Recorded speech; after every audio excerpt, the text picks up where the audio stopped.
Tonight, questions about the hiring procedures for Aurora's Police Department, a diverse city with a lack of diversity behind the badge. And tonight, the police department admits changes must be made. Here's Denver 7's Sloan Dickey.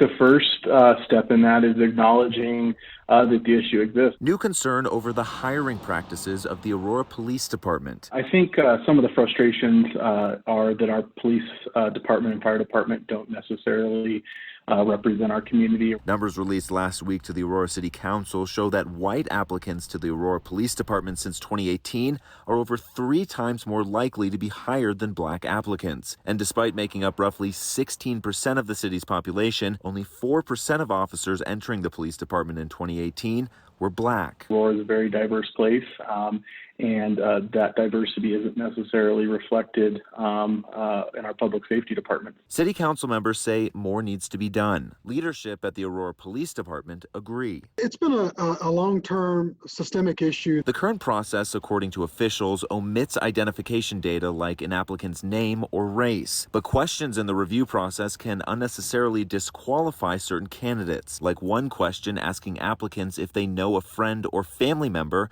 who's been incarcerated. Black Americans tend to be incarcerated at a higher rate. Another problem, the broken trust between the police and the community they patrol. All it takes is one significant incident to remind people of the past. So to move forward will require change. A great deal of work has to be done on the part of law enforcement to reinforce that we welcome that diversity. And new connections to all of Aurora's communities. I absolutely think that we need to take a look at our processes to make sure that bias isn't a factor.